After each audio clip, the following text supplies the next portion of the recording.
Hello friends, welcome to my channel. AC on பண்ணால் காற்று சரியாக வரலையா, இல்லைன்னா வழக்கத்தை விட கரண்ட் பில் அதிகமாக வருதா? இதுக்கெல்லாம் முக்கிய காரணம் உங்கள் ஏசி ஃபில்டரில் சேர்ந்துருக்கிற தூசியாக கூட இருக்கலாம்.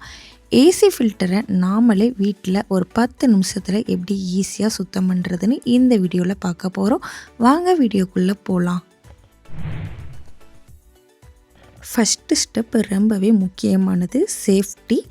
ஏசியை ஆஃப் பண்ணிவிட்டு மெயின் பவர் சுவிட்சையும் ஆஃப் பண்ண மறக்காதீங்க. ஸோ ரெண்டையுமே ஆஃப் பண்ணிடுங்க. கரண்ட்டு சம்மந்தப்பட்ட வேலைன்றதுனால ரொம்பவே பாதுகாப்பு முக்கியம். ஸோ ஃபஸ்ட்டு சுவிட்சை ஆஃப் பண்ணிடுங்க. இப்போது ஏசியோட இன்டோர் யூனிட்டுக்கு பக்கத்தில் வந்தீங்கன்னா 2 சைட்லேயுமே சின்னதாக ஒரு ஸ்க்ரூ இல்லாட்டினா லாக் இருக்கும். அதை உங்கள் கையால் நீங்கள் லைட்டாக மேலே தூக்குனீங்கன்னா ஏசியோட ஃப்ரண்ட் பேனல் அழகாக ஓப்பன் ஆயிரும். பேனலை திறந்ததும் உள்ளே 2 மெஷ் ஃபில்டர் இருக்கிறத நீங்கள் பார்க்கலாம்.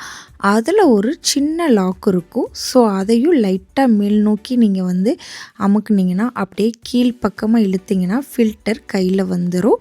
ஒரு சின்ன டிப், ஃபில்டரை எடுக்கிறப்ப ரொம்ப வேகமாக இழுத்துறாதீங்க. அதில் இருக்கிற தூசி உங்கள் மேலேயோ இல்லை உங்கள் ரூம்லேயோ கொட்ட வாய்ப்பு இருக்குது.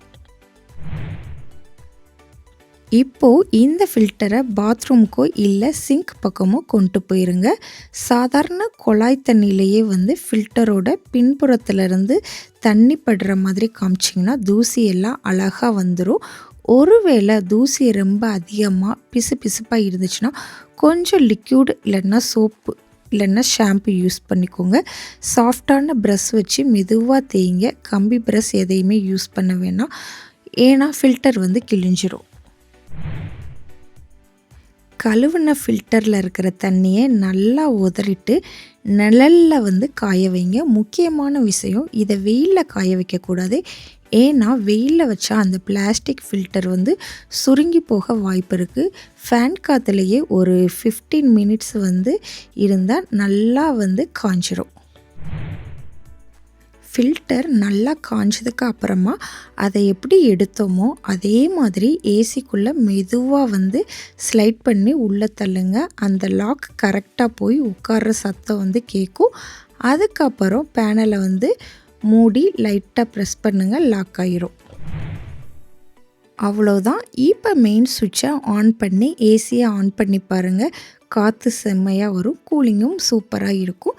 மாதத்துக்கு 2 தடவை இந்த மாதிரி ஃபில்டரை நீங்கள் க்ளீன் பண்ணிங்கன்னா ஏசியோட ஆயுஸும் கூடும், உங்கள் கரண்ட் பில்லும் கம்மியாகும். ஸோ இந்த வீடியோ உங்களுக்கு யூஸ்ஃபுல்லாக இருந்தால் மறக்காமல் லைக் பண்ணிவிட்டு சப்ஸ்கிரைப் பண்ணிடுங்க. நெக்ஸ்ட் வீடியோவில் பார்க்கலாம். பை.